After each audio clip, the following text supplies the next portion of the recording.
Jésus leur a dit, si vous ne mangez pas ma chair et mon sang, vous n'aurez pas de vie en vous. Celui qui mange ma chair et mon sang a la vie en lui. Et moi, je vais le ressusciter le dernier jour. Parce que mon sang et ma chair est une nourriture et une boisson. Et celui qui me mange reste en moi et moi en lui. Et cela ne doit pas vous paraître dur et quelque chose de très mystérieux. Celui qui mange ma chair et mon sang, et boit mon sang, je demeurerai en lui et lui en moi, nous a dit le Seigneur Jésus-Christ. Et les disciples ont entendu, et ont dit, qu'est-ce que c'est ces paroles que tu nous dis? Et les pharisiens et les maîtres de la loi ont été scandalisés. Et ils sont partis, ils sont sortis. Là où ils n'avaient pas d'espérance de connaître le mystère du royaume céleste. Les disciples, pourtant, sont restés à l'intérieur. Et ils ont été dans l'étonnement. Ils disent, qu'est-ce que c'est ces paroles que tu nous dises? C'est quoi ces paroles? De manger ta chair et de boire ton sang pour que nous ayons la vie éternelle. Et le Seigneur leur a dit, vous voulez peut-être aussi vous en aller? Et les disciples ont dit quelque chose de très important. Peut-être nous ne comprenons pas ce que tu nous dis, mais nous allons partir pour aller où? Chez qui? Toi, tu as des paroles divines. Et ils sont restés.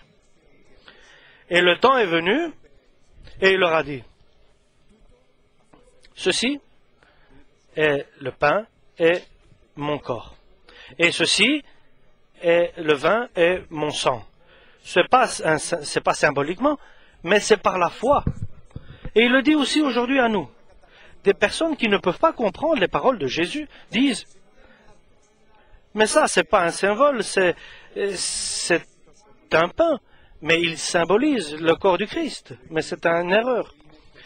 Mais le Christ nous dit, ceci est mon corps, et ceci est mon sang, il dit, lorsqu'il prend le vin et le pain. Celui qui mange ce pain mange ma chair, et celui qui boit ce vin boit mon sang.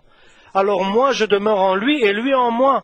Et ainsi, nous, par la foi en ce qu'il nous l'a dit, nous avons confiance en cette parole qu'il nous a dit.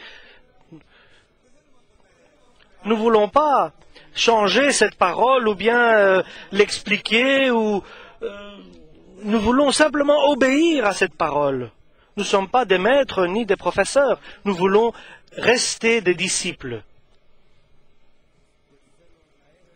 Parce que je voudrais avoir cette vie en moi et avoir un héritage éternel en mangeant et buvant le corps et le sang du Christ, qui par la foi, nous allons prier maintenant et nous allons dire, Seigneur, bénis ce pain qui devient ton corps et bénis cette coupe de vin qu'elle devienne ton sang et rends-nous dignes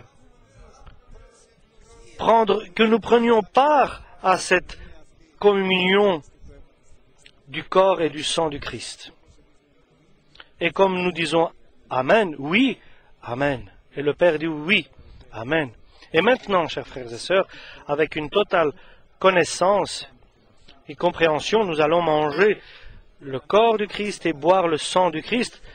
Pour que nous soyons bénis, nous devons nous repentir avant de prendre part à la Sainte Communion. Nous allons confesser à Dieu nos péchés. Si nous avons un péché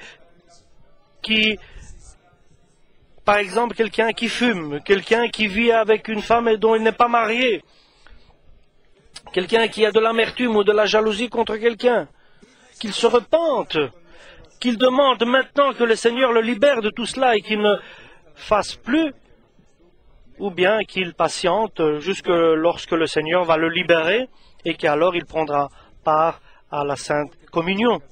Avec crainte et peur, nous devons œuvrer dans notre salut, en demandant le sang du Christ pour qu'il nous purifie de tout péché. Et prions le Seigneur, chacun personnellement pour soi, 2-3 minutes, et que les anciennes viennent ici pour préparer ce mystère de la communion